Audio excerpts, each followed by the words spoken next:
Hello everyone, कैसे हो सभी लोग। उम्मीद करता हूँ कि सभी खुश होंगे, मौज मस्ती में होंगे। लास्ट क्लास में हम सीरीज पढ़ा रहे थे, सीरीज चल रही थी हमारे पास। तो सीरीज में हम कन्वर्जेंस ऑफ सीरीज नाम का टॉपिक पढ़ रहे थे। कन्वर्जेंस ऑफ सीरीज, और कन्वर्जेंस ऑफ सीरीज को हिंदी में बोलते हैं श्रेणी का अभिसरण।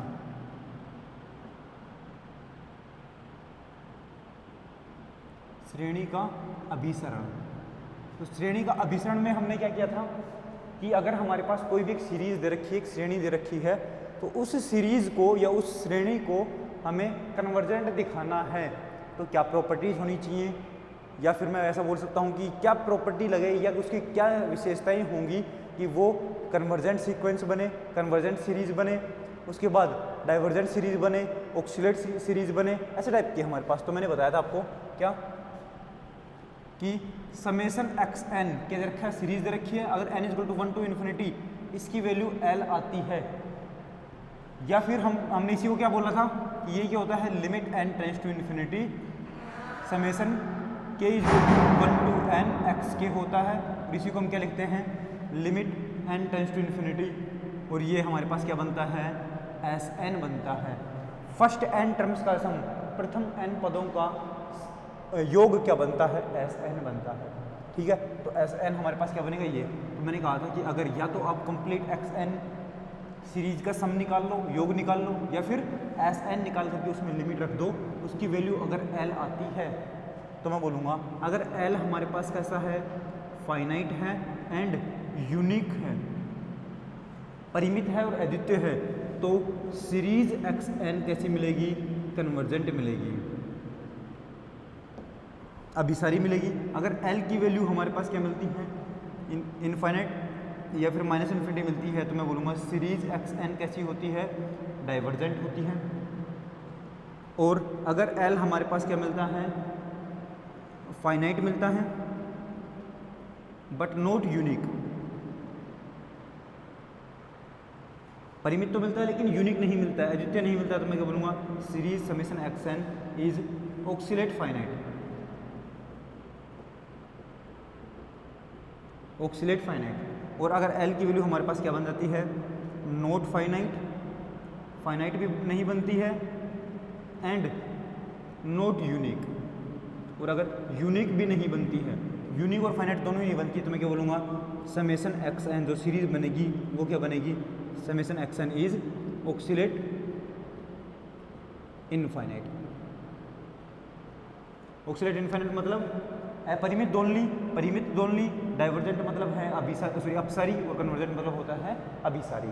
ठीक है, ये मैंने आप लोगों को कंडीशंस लिखवाई थी लास्ट क्लास में। अब हम आगे बढ़ते हैं और एक 2-3 एग्जाम्पल मैंने करवा दी थी आप लोगों को। नेक्स्ट एग्जाम्पल करते हैं।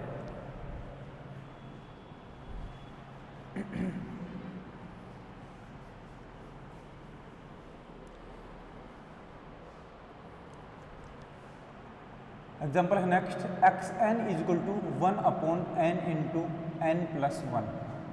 ये हमारे पास Xn है, तो आपको चेक करना है कि इससे बनने वाली जो सीरीज है, श्रेणी जो बनेगी इससे, वो कन्वर्जेंट होगी कि नहीं होगी, अभिसारी होगी कि नहीं होगी। तो मैं बोलूँगा सॉल्यूशन। तो आपको क्या चेक करना है,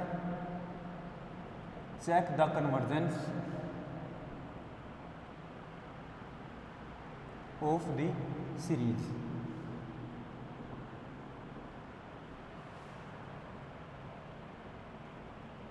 श्रेणी के अभिसरण की जांच कीजिए।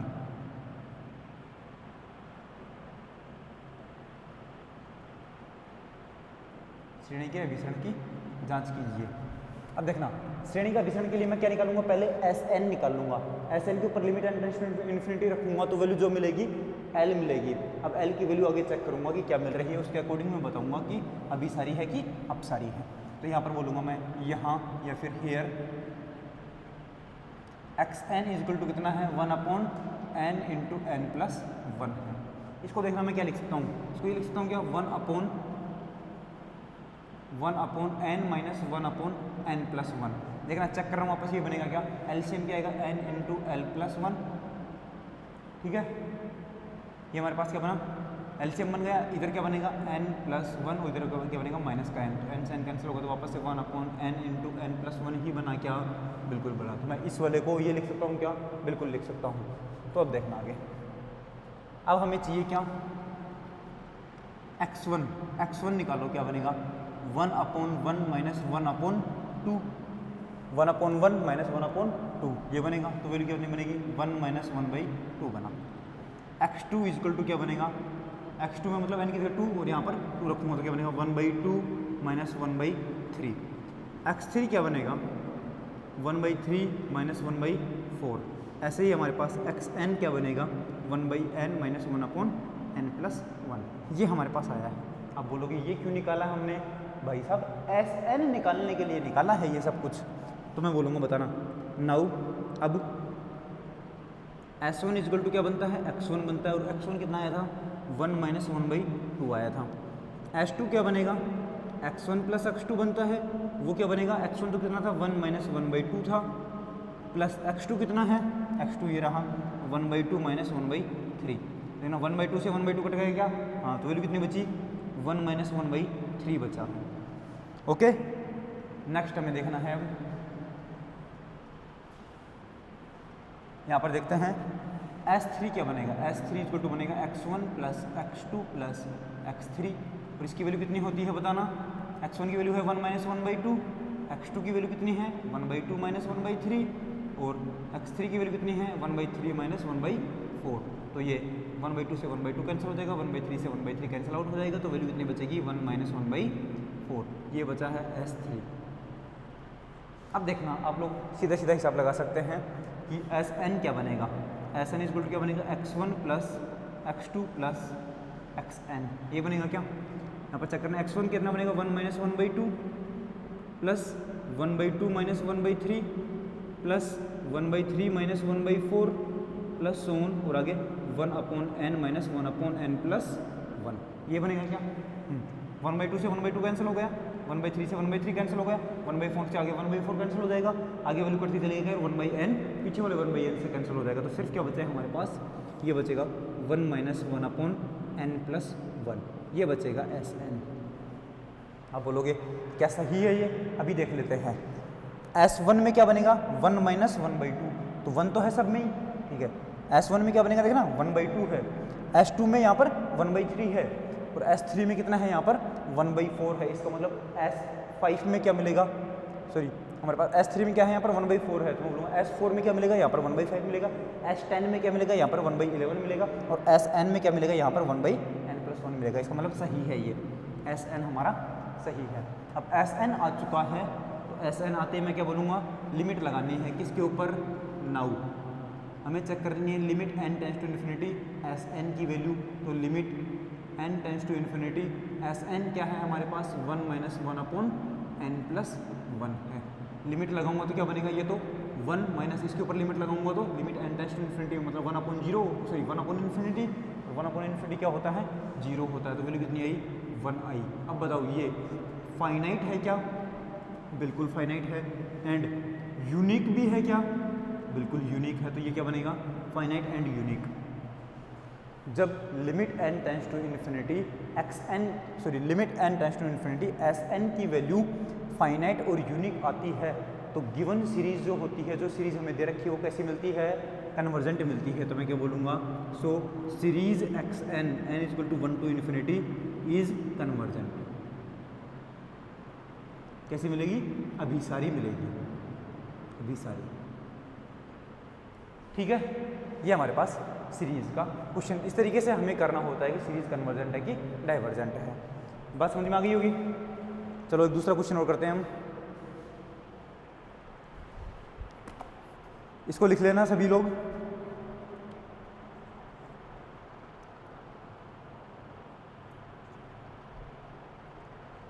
ठीक है, चलो तो नेक्स्ट थ्योरम लिखते हैं हम।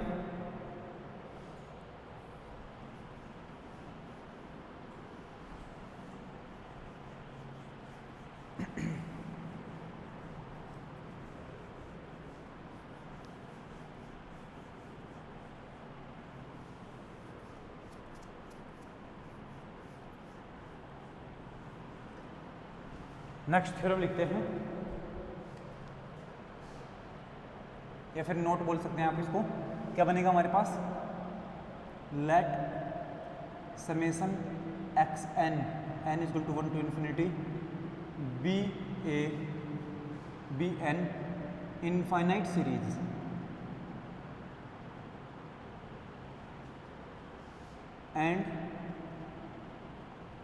and summation n is equal to 1 to infinity x n is convergent,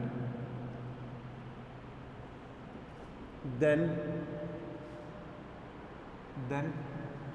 sequence x n is convergent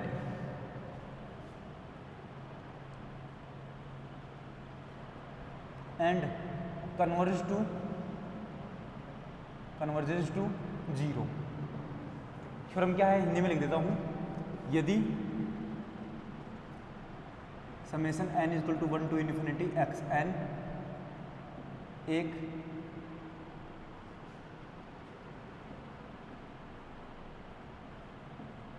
अनंत श्रेणी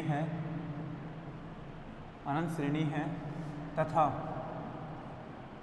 summation x n n equal to 1 to infinity अभिसारी भी है,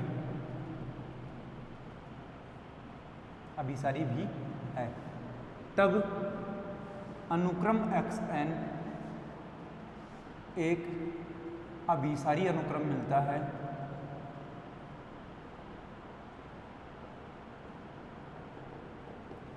एक अभिसारी अनुक्रम होता है जो जीरो पर अभिसृत होता है, जो जीरो पर अभिसृत होता है।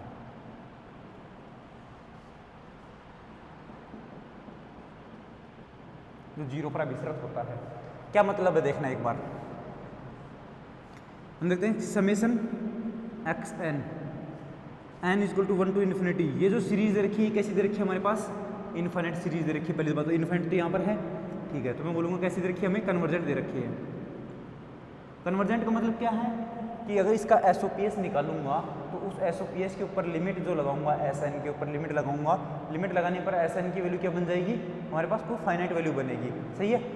तब हमें क्या बोलेंगे, एक तो सीरीज दे रखी है इन्फिनिट सीरीज, ऊपर से अभिसारी भी दे रखी है, तब हमें जिस सीक्वेंस से जिस अनुक्रम से हमने ये सीरीज बनाई है, ये श्रेणी बनाई है, उस वाला जो सीरीज जिस अनुक्रम से जिस सीक्वेंस से हमने ये सीरीज बनाई है वो वाली सीक्वेंस हमें कैसी मिलेगी?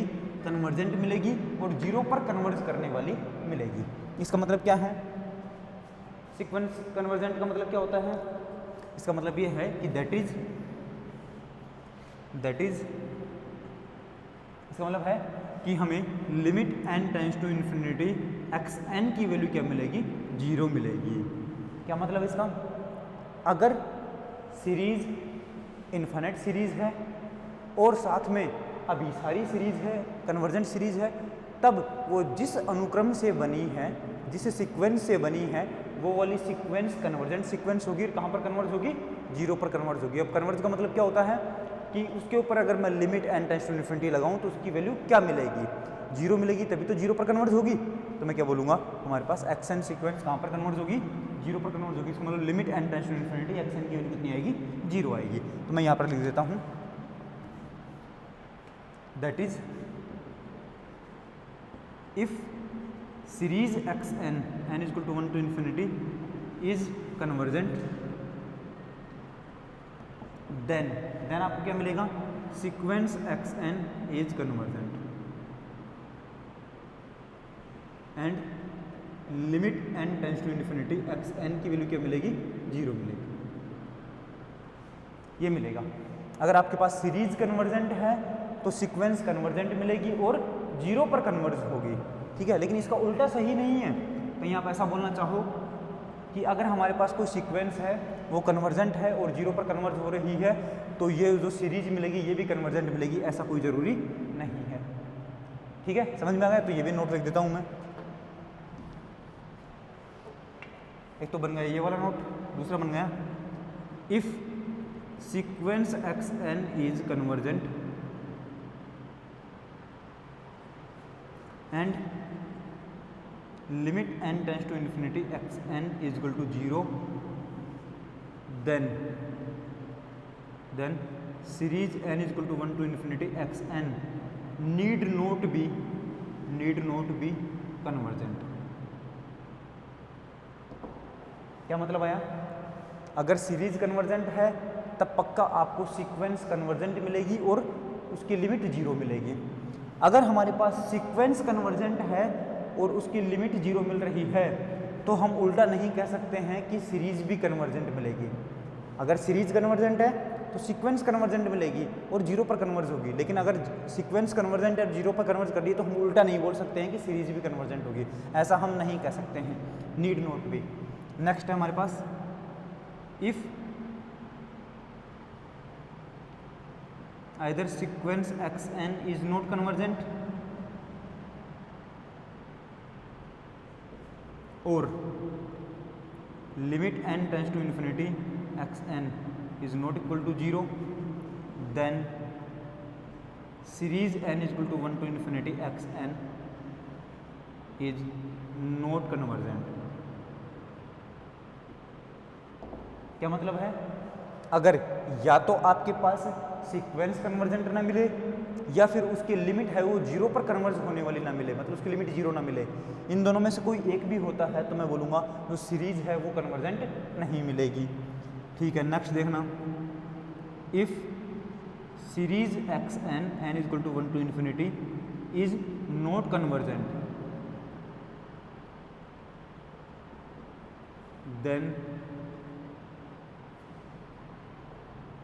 then sequence xn need not be convergent or limit n tends to infinity xn is equal to 0। क्या बोलेंगे? अगर हमारे पास सीरीज xn कन्वर्जेंट नहीं है तो हम ये नहीं कह सकते कि वो कन्वर्जेंट मिलेगी सीक्वेंस, ये कन्वर्जेंट नहीं मिलेगी, ऐसा नहीं कह सकते। देखना, सीरीज अगर कन्वर्जेंट है तो सीक्वेंस कन्वर्जेंट मिलेगी और 0 पर कन्वर्ज करेगी। अगर सीरीज कन्वर्जेंट नहीं है तो आप ऐसा नहीं कह सकते कि सीक्वेंस भी कन्वर्जेंट नहीं मिलेगी या फिर वो 0 पर कन्वर्ज होगी, नहीं होगी या होगी, ऐसा नहीं कह सकते, हम कुछ नहीं कह सकते। सीरीज कन्वर्जेंट हुई तो सीक्वेंस कन्वर्जेंट मिलेगी और 0 पर कन्वर्ज करेगी, लेकिन इसका उल्टा सही नहीं है। अगर सीरीज कन्वर्जेंट है तो सीक्वेंस कन्वर्जेंट मिलेगी और 0 पर कन्वर्ज करेगी, लेकिन इसका उल्टा क्या है? अगर सीक्वेंस कन्वर्जेंट है और 0 पर कन्वर्ज कर रही है तो सीरीज के बारे में कुछ नहीं कह सकते हैं। ठीक है, दूसरा क्या है? अगर ये कन्वर्जेंट नहीं है या फिर ये 0 पर कन्वर्ज नहीं हो रही है तो पक्का सीरीज हमारे पास कन्वर्जेंट नहीं मिलेगी। ठीक है, और दूसरी समझो, अगर सीरीज कन्वर्जेंट नहीं है तो हम कुछ नहीं कह सकते कि सीक्वेंस कन्वर्जेंट होगी कि नहीं होगी, 0 पर कन्वर्ज होगी कि नहीं होगी। ये मैंने चारों आपको नोट लिखवा दिए हैं। ठीक है, हिंदी मीडियम वाला आराम से लिख सकता है। हिंदी में भी कन्वर्जेंट का मतलब अभिसारी होता है, लिमिट ये तो है ही, और नीड नॉट बी का मतलब है जरूरी नहीं, और हमारे पास कन्वर्जेंट का मतलब अभिसारी होता है, सीरीज का मतलब सीरीज और सीक्वेंस का मतलब अनुक्रम होता है। ठीक है, ये लिखना आप लोगों को सभी को। इसके आगे बढ़ते हैं फिर। ठीक है, तो हमारे पास एक टेस्ट हो चुका है। कौन सा टेस्ट? SOPS वाला टेस्ट। उसमें हमने क्या किया था परीक्षण में कि अगर हमारे पास limit n tends to infinity की value, limit n tends to infinity Sn की वैल्यू अगर L आती है और L अगर हमारे पास कोई फाइनाइट वैल्यू मिलती है एंड यूनिक वैल्यू मिलती है, तब तो हम क्या बोलेंगे? जो गिवन सीरीज है वो कन्वर्जेंट है, और अगर वो फाइनाइट नहीं है या फिर इन्फिनिटी आ रही है तो उसके अकॉर्डिंग जो 2-3 टाइप के और बनते हैं वो बन गए। पहला टेस्ट तो वो हो गया। दूसरा क्या हुआ कि अगर सीरीज हमारे पास xn ये अगर कन्वर्जेंट है तो हम बोलेंगे कि सीक्वेंस xn क्या मिलेगी? कन्वर्जेंट मिलेगी, और and limit n tends to infinity xn की वैल्यू 0 मिलेगी। इसका मतलब क्या किया हमने? सीरीज कन्वर्जेंट है तो ये मिलेगा, लेकिन हमें तो सीरीज को चेक करना है, तो मैं बोलूँगा अगर आपके पास limit n tends to infinity xn की वैल्यू निकालूँ और 0 आ जाएगी तो मैं कुछ नहीं कह सकता कि सीरीज़ कन्वर्जेंट मिलेगी कि नहीं मिलेगी। लेकिन अगर इस लिमिट की वैल्यू अगर हमारे पास क्या आ जाती है, नॉन जीरो आ जाती है, तब आप पक्का क्या बोलोगे कि सीरीज़ कैसी है, डाइवर्जेंट है। तो एक तरीका ये हो गया हमारे पास चेक करने का। तीसरा टेस्ट करते हैं हम। उससे पहले तो हम थोड़ा सा कि अलजेब्रा ऑफ सीरीज लिख लेते हैं। अलजेब्रा ऑफ सीरीज,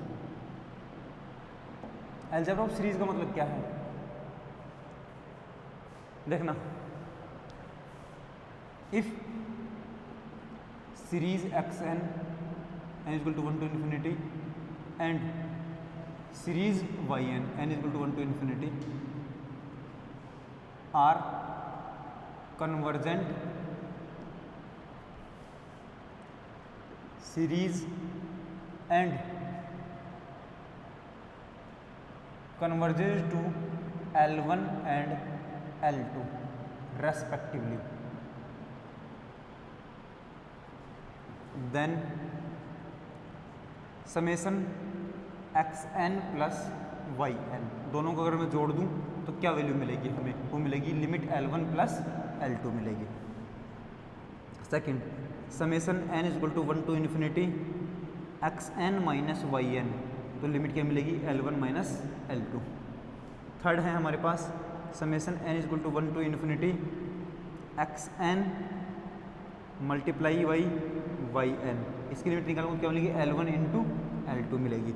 और फोर्थ है हमारे पास summation n is equal to 1 to infinity xn upon yn, करना है तो वैल्यू क्या मिलेगी L1 अपॉन L2, लेकिन ध्यान रहे L2 की वैल्यू जीरो नहीं आनी चाहिए यहाँ पर।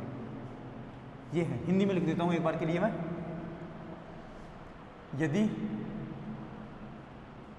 Series xn n is equal to 1 to infinity and तथा series n is equal to 1 to infinity yn दो अभिसारी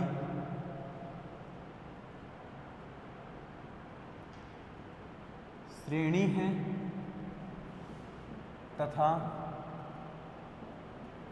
इनकी सीमा क्रमशः L1 व L2 है, तब फर्स्ट मिलेगा summation n is equal to 1 to infinity xn plus yn की वैल्यू कितनी मिलेगी L1 प्लस L2 मिलेगी। सेकंड मिलेगा summation n is equal to 1 to infinity xn minus yn मिलेगा, तो वैल्यू क्या बनेगी L1 माइनस L2 मिलेगी। और थर्ड मिलेगा हमें summation n is equal to 1 to infinity xn into yn, तो वैल्यू क्या मिलेगी L1 इंटू L2 मिलेगी। और फोर्थ मिलेगा हमें summation n is equal to 1 to infinity xn upon yn, तो वैल्यू क्या मिलेगी L1 अपॉन L2, जहाँ पर L2 की वैल्यू कितनी है, नॉट इक्वल टू 0। ये हमारे पास है, समझना इसको, देखना।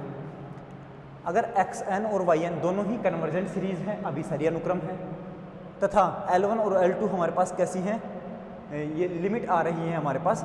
L1 तो किसकी लिमिट है, समेशन xn की है, और L2 किसकी लिमिट है, समेशन yn की है। इसका मतलब समेशन xn तो कहाँ पर कन्वर्ज कर रही है, L1 पर कन्वर्ज कर रही है, समेशन yn कहाँ पर कन्वर्ज कर रही है, L2 पर कन्वर्ज कर रही है। तो मैं बोलूँगा दोनों सीरीज को जोड़ने पर उनकी लिमिट भी जुड़ जाती है, ठीक है। ऐसे ही दोनों सीरीज को आपस में घटाने पर उनकी लिमिट भी घट जाती है, दोनों सीरीज को मल्टीप्लाई करने पर उनकी लिमिट भी मल्टीप्लाई हो जाती है, और दोनों सीरीज को आपस में एक दूसरे के भाग देने पर लिमिट भी एक दूसरे के डिवाइड में चली जाती है। लेकिन ध्यान रहे L2 की वैल्यू अगर 0 हो गई तो ये टोटल वैल्यू क्या बन जाएगी, इन्फाइनाइट बन जाएगी। और ये इन्फाइनाइट बनते मैं क्या बोलूँगा, सीरीज कैसी बन जाएगी, डाइवर्जेंट बन जाएगी, क्योंकि लिमिट की वैल्यू इन्फिनिटी नहीं आनी चाहिए, इन्फिनिटी आ गई तो डाइवर्जेंट बन जाएगी। तो मैं बोलूँगा L1 अपॉन L2 की वैल्यू 0 नहीं आनी चाहिए, ठीक है। यही बातें हिंदी में लिख रखी है इधर, समझ गए। तो ये हमारे पास क्या है, अलजेब्रा ऑफ सीरीज है। सीरीज को दो सीरीज है हमारे पास, कन्वर्जेंट सीरीज है, अभिसारी अनुक्रम है, सॉरी अभिसारी श्रेणी है। तो उन दोनों को जोड़ूंगा तो क्या लिमिट मिलेगी, दोनों को घटाऊंगा आपस में तो क्या लिमिट मिलेगी, दोनों को आपस में भाग लगाऊंगा तो क्या लिमिट मिलेगी, दोनों को आपस में मल्टीप्लाई करूंगा तो क्या लिमिट मिलेगी। ये सारा कुछ हमारे पास अलजेब्रा ऑफ सीरीज में होता है, ठीक है। इसको रफ कर देता हूँ मैं।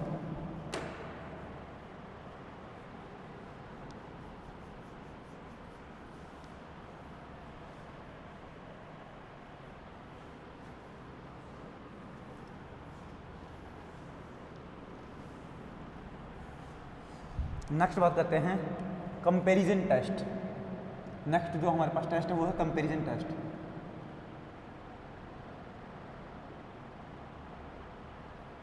कंपैरिजन टेस्ट मतलब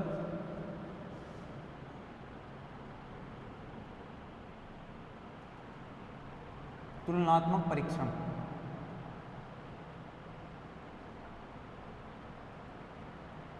तुलनात्मक परीक्षण क्या होता है देखना। कंपैरिजन टेस्ट या तुलनात्मक परीक्षण क्या होता है कि हम दो सीरीज के बीच में कंपैरिजन करेंगे।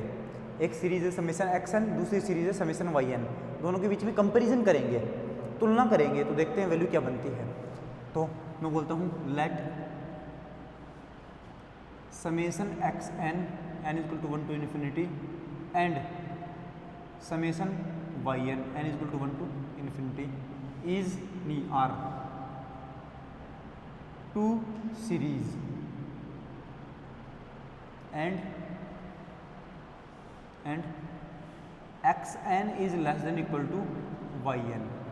xn is less than equal to yn किसके लिए? for all n belongs to natural number के लिए। xn की जो वैल्यू है वो yn की वैल्यू से हमेशा छोटी या बराबर रहेगी हर एक n की वैल्यू के लिए। देन फर्स्ट है if series xn n is equal to 1 to infinity xn या फिर yn लिखो, yn is convergent then summation n is equal to 1 to infinity xn is convergent.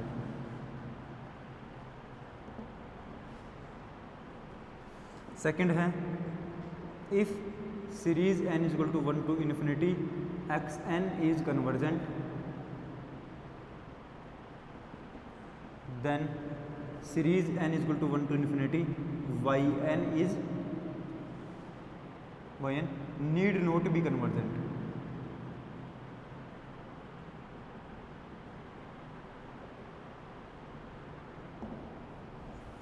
Third if summation n is equal to 1 to infinity xn is divergent then summation n is equal to 1 to infinity yn is divergent। और fourth है हमारे पास if summation n is equal to 1 to infinity yn is divergent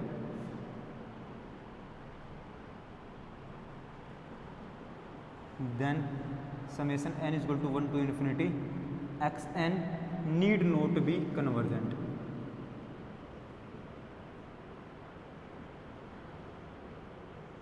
और divergent. Convergent divergent के बारे में कुछ नहीं कह सकते, ठीक है। अब इसका हिंदी में भी लिख दूंगा मैं, लेकिन पहले समझ लो। समेशन xn और समेशन yn दो हमारे पास क्या दे रखी है? सीरीज दे रखी है। xn हमेशा yn से छोटा या बराबर रहेगा हर एक n की वैल्यू के लिए। इसका मतलब देखना yn की वैल्यू xn से बड़ी या बराबर है क्या? हाँ। अब देखना अगर मैं सारी की सारी yn टर्म को जोड़ूं, अगर ये हमारे पास फाइनाइट मिल जाएगा, परिमित मिल जाएगा, तो इससे छोटा भी हमेशा फाइनाइट होगा क्या? परिमित होगा क्या? बिल्कुल। इसका मतलब क्या है? अगर ये वाली सीरीज कन्वर्जेंट होती है, इसका टोटल वैल्यू अगर हमारे पास फाइनाइट मिलती है, परिमित मिलती है, तो ये भी परिमित मिलेगा, ठीक है। इसका मतलब ये अगर कन्वर्जेंट है तो ये भी कन्वर्जेंट होगा क्या? हाँ। बड़ी सीरीज अगर कन्वर्जेंट है तो छोटी सीरीज भी क्या होगी? कन्वर्जेंट होगी। देखना मैंने क्या लिखा है, अगर yn बड़ी वाली सीरीज कन्वर्जेंट है तो छोटी भी क्या मिलेगी? कन्वर्जेंट मिलेगी, ठीक है। अब देखना दूसरी तरफ, अगर ये कन्वर्जेंट मिलता है, मतलब इस टोटल को जोड़ने पर अगर हमें फाइनाइट मिलता है, छोटी वाली वैल्यू अगर फाइनाइट मिलती है तो बड़ी वाली वैल्यू तो फाइनाइट भी हो सकती है, इनफाइनाइट भी हो सकती है, तो हम कुछ नहीं कह सकते। फाइनाइट हुई तो कन्वर्जेंट हो जाएगी, इनफाइनाइट हुई तो डाइवर्जेंट हो जाएगी। तो हम कुछ कह सकते हैं क्या? नहीं कह सकते। अगर छोटी वाली की वैल्यू अगर फाइनाइट आती है तो बड़ी वाली की बारे में कुछ नहीं कह सकते। तो मैंने लिखा है कि अगर समेशन xn छोटी वाली अगर कन्वर्जेंट है तो बड़ी के बारे में कुछ नहीं कह सकते हैं। Need not be convergent, convergent भी हो सकती है, डाइवर्जेंट भी हो सकती है, और कुछ भी हो सकता है, ठीक है। नेक्स्ट देखना ये, if summation xn is divergent.